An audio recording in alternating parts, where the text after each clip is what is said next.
Bata papo maidi Rising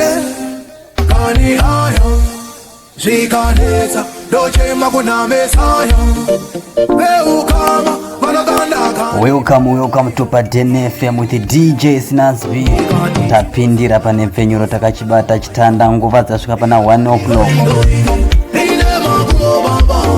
Mukati mezuva ranhasi tichange tichimborova nziyo dzemukomana nze bontoman vamwe ndonomudana chiti junior chapreza takatsigirwa zvedu nevatsigiri vedu pano Padene FM. 13 August 2022 ndiro zuva. Maswera se vari kuHarare, Mutare, Chiredzi, Beitbridge, Zvishavane, Makadi aiwa nguva yange yareba.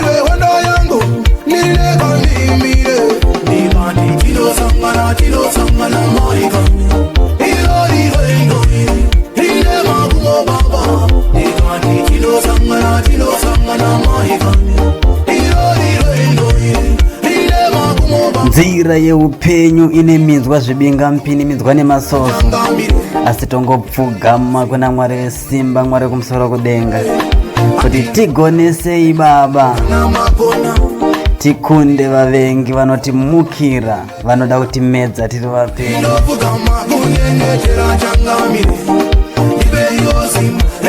VaEfeso 6 hanzi hatirwi nenyama neropa asi tinorwa nemweya muchadenga, naizvozvo tinokunda nekunyengetera.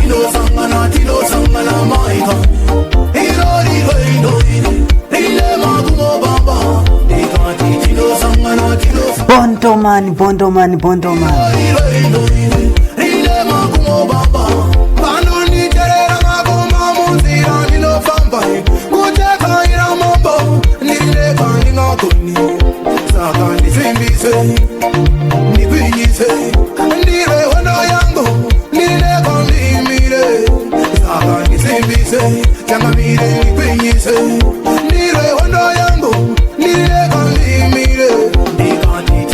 Big up yourself, Elder Set, straight from Harare. Rasta Kuda KD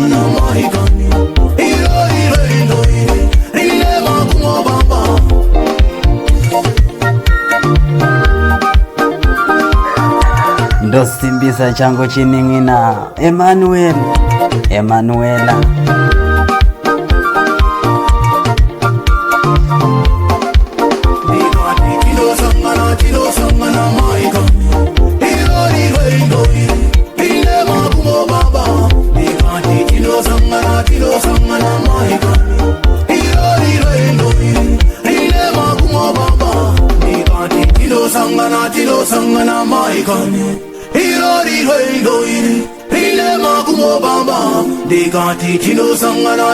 rwendo rweupenyu rune magumo asi tinovimba kuti parumuko tichange tichisangana.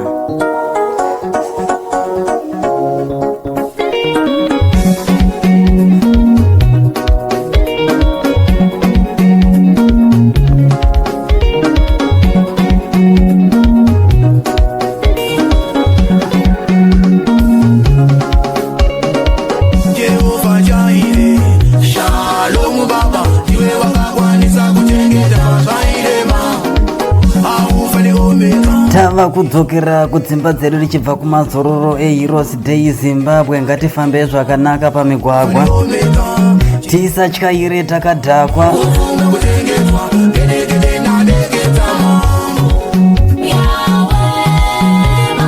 Ngatidhiraivhei takachenjerera pamugwagwa, tsaona dziite dzishoma Zimbabwe.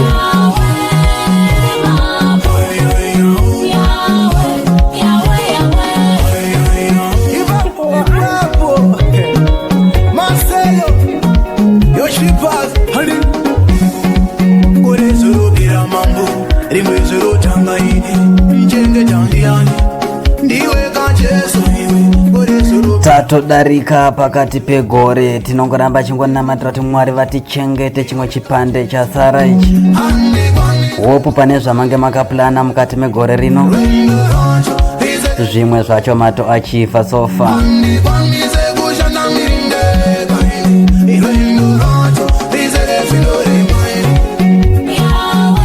Famba ine su Jehova rwendo January to December panotoda manyatera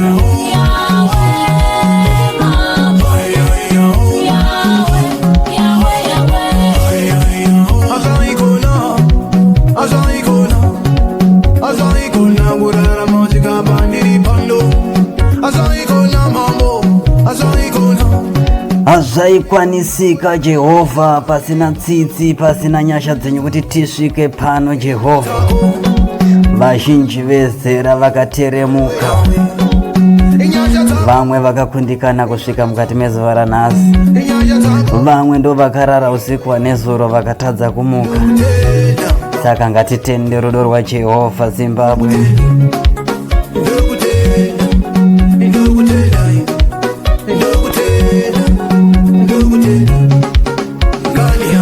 Bontoman Madness